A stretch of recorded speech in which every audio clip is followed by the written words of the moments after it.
کوئی ایک سیاستدان جو بھی کووڈ-19 کا شکار ہوا وہ کسی بھی سرکاری اسپتال میں کوئی ایک سیاستدان نہیں گیا. اس کی وجہ کہ ان کی حالت ٹھیک نہیں, وہاں پہ بدبو ہے, وہاں پہ ادویات نہیں, وہاں پہ مشنری نہیں.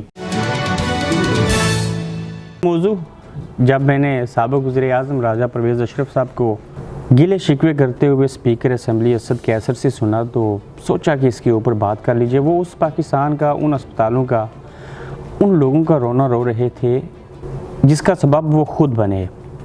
یعنی کہ راجہ پرویز اشرف یہ کہہ رہے تھے کہ میرے جاننے والے یعنی کہ میرے حلقے سے جو چودھری یاسین صاحب ہیں ڈیپٹی اپوزیشن لیڈر, وہ بیمار ہوئے تو ان کو جب سانس کی پرابلم ہوئی تو پاکستان جیسے ملک کے اندر اسلام آباد میں جو کہ کیپٹل ہے, وہاں پہ نہ تو اسپتال مل رہا تھا, نہ کوئی وینٹیلیٹر اور نہ ہی آکسیجن. بڑی مشکل سے آکسیجن کی ایک سلنڈر جو تھا وہ ملا ان کو, لیکن وہ ناکافی تھا. راجہ پرویز اشرف کیا کہہ رہے تھے یہ سنیے, اور اس کے بعد ہمیں دیکھنا یہ ہوگا کہ یہ جو ہمارے سیاستدان ہیں ان کو اگر چھینک بھی آئے زوردار تو یہ برطانیہ اور امریکہ میں آ کے کھڑے ہوتے ہیں اپنا علاج کروانے کے لیے.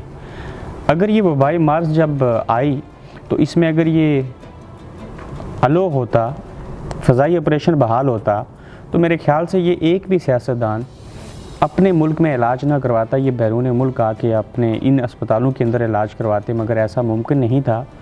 مگر اس کے باوجود پاکستان کے اندر ایک بھی سیاستدان جو تھا وہ کووڈ-19 کا جو شکار ہوا وہ سرکاری اسپتالوں میں نہیں گیا. پاکستان کی آبادی 23 کروڑ ہے اور اس میں سے جو اسپتال ہیں وہ 1167 یعنی کہ 1167 سرکاری اسپتال ہیں, اور ان کی حالت زار کیا ہے وہ تو آپ سب لوگ جانتے ہیں.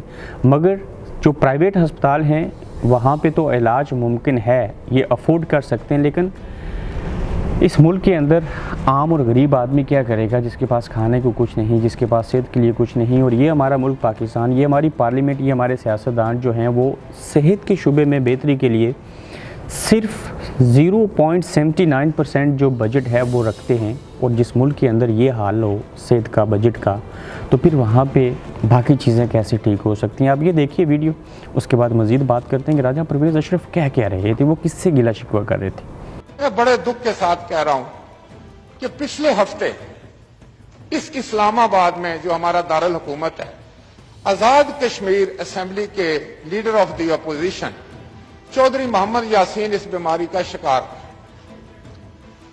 اور ان کو سخت اٹیک ہوا اور ان کا سانس رکنا شروع ہو گیا. مجھے اس فیملی نے کانٹیکٹ کیا رات کو کوئی 8 بجے 9 بجے کے قریب مجھے علم ہوا, تو میں نے فوراً ان کے لیے ایک بیڈ کے دستیاب ہونے کی کوشش میں لگ گیا.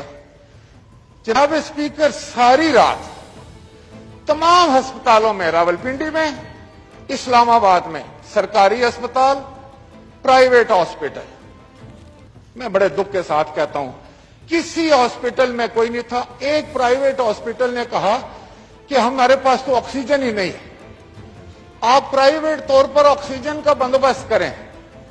3 بجے رات کو ایک سلنڈر کا بندوبست کیا گیا, پرائیویٹ طور پر خریدا گیا, اور وہ جا کر کسی ٹیکنیشین کو کہا گیا کہ گھر میں ان کو لگائیں, لیکن وہ کافی نہیں تھا, ان کو وینٹیلیٹر کی ضرورت تھی.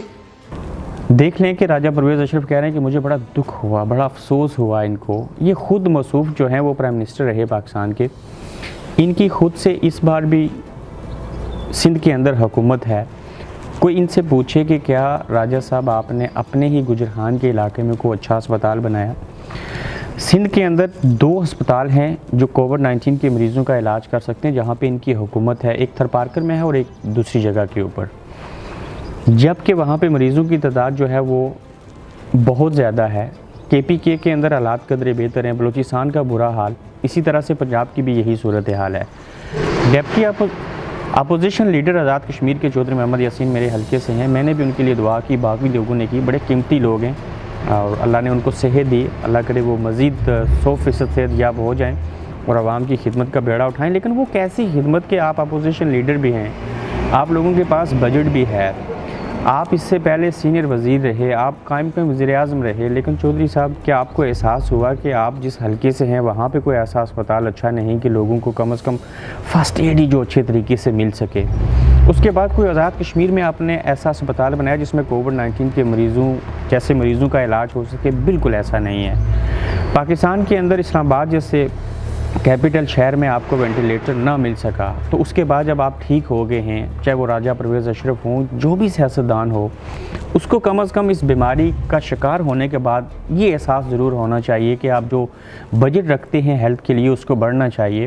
اپنی صحت کا ہی خیال کرتے ہوئے کوشش کریں کہ ملک کے اندر اتنے اچھے اور ایسے اسپتال ضرور بنائیں جو کہ عام لوگوں کا اور اس کے ساتھ ساتھ آپ لوگوں کا کم از کم علاج کر سکیں. پاکستان کے اندر یہ سیاستدان کیوں اس طرح کی چیزوں کو جو ہے وہ سیریس نہیں لیتے؟ چونکہ ان کی اولادیں خود باہر سے علاج کرواتے ہیں. ایجوکیشن کا برا حال اس لیے کہ ان کے بچے خود بیرون ملک میں پڑھتے ہیں. یہ خود بیمار ہو جائیں تو ان کو پتہ ہے کسی سرکاری اسپتال کے بجائے پرائیویٹ اسپتال میں علاج ہو جائے گا یا بیرون ملک آ جائیں گے.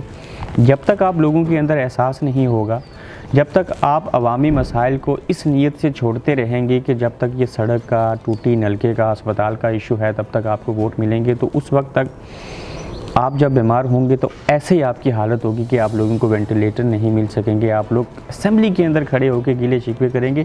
جو گلا شکوہ آپ جناب اسپیکر سے کر رہے ہیں وہ جناب سابق وزیر اعظم آپ کو خود سے کرنا چاہیے کہ آپ کی حکومت نے, باقی حکومتوں نے, آپ سیاستدانوں نے عوام کے لیے وہ کام کیوں نہیں کیے جو کہ آپ لوگوں کو کرنے چاہیے تھے. یہ ایک لمحہ فکریہ ہے. جب میں نے ان کی تقریر سنی تو اس کے بعد مجھے خود سے فیل ہوا کہ کیا یہ جو اسمبلی کے اندر اپنا یا اپنے رشتہ داروں کا یا باقی لوگوں کا رونا رو رہے ہیں, اس کے قصوروار بھی تو اصل یہی لوگ خود تھے. اگر یہ خود تھے تو پھر ان کو یہ سوال اپنی ذات سے پوچھنا چاہیے اور اپنا نہ ہی صحیح, دوسروں کا نہ ہی صحیح, کم از کم اپنا خیال کرنا چاہیے کہ جب اس طرح کے حالات ہو جائیں تو آپ کے پاس, آپ کے ملک میں آپ کے ہاتھوں سے بنائے ہوئے ایسے اسپتال موجود نہیں جہاں پہ آپ لوگ یا عام عوام علاج کروا سکیں.